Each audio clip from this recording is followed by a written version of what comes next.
এটা চা দে।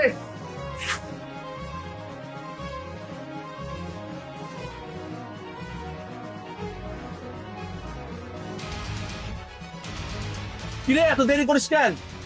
বসে বসে হাতি হচ্ছিস নাকি? তোর দোকানে এতক্ষণ বসে থাকার সময় আমার নাই।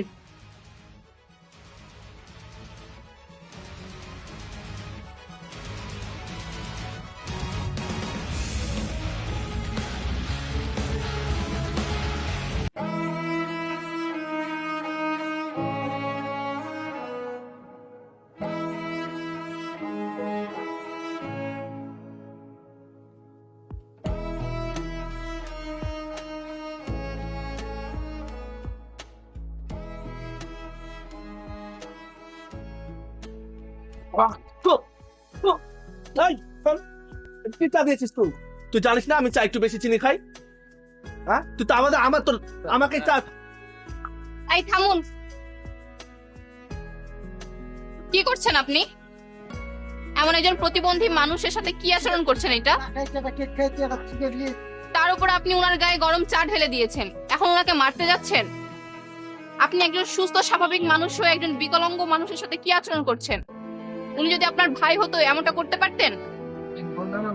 এমনকি আপনি একজন সুস্থ স্বাভাবিক মানুষের সাথে ওই আচরণটা করতে পারেন না। শুনুন, এরকম অসহায় মানুষের সাথে খারাপ ব্যবহার করবেন না। আপনি না হয় আপনার বাবার পয়সায় চলেন, উনাকে দেখুন, উনার এক পা না থাকা সত্ত্বেও উনি কিন্তু কর্ম করে যাচ্ছেন, কারো কাছে হাত পাচ্ছেন না। আর আপনারা, ছি, আপনাদের জন্য না আমার করুণা হয়, কবে যে আপনারা মানুষ হবেন। ভাই, আপনি আমাকে ক্ষমা করে দেন, আমি খুব অন্যায় করেছি আপনার সাথে। না না ভাই, তুমি তোমার ভুলটা বুঝতে পেরেছো, এটাই অনেক। তুমি আমার কাছে ক্ষমা না আছে, তুমি আপাকে বরঞ্চ একটা ধন্যবাদ দাও। ম্যাডাম, আমাকে ক্ষমা করে দিন। আমি আসলে সত্য ওনার সাথে খুব বাজে আচরণ করেছি।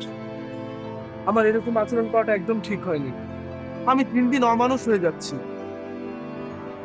তবে আমি চেষ্টা করব এরপর থেকে বখাটেদের মতো ঘুরে না বেরিয়ে নিজে কিছু করার। আমরা কখনো কখনো ভুল করে নিজের বাবার ক্ষমতাকে কাজে লাগিয়ে ফায়দা নেওয়ার চেষ্টা করি, কিন্তু দিন শেষের পরিণতি আসলে ভালো হয় না। তাই আসুন সমাজকে পাল্টাতে নিজে কিছু করি এবং অন্যদের ভালো কিছু করতে সাহায্য করি। ধন্যবাদ।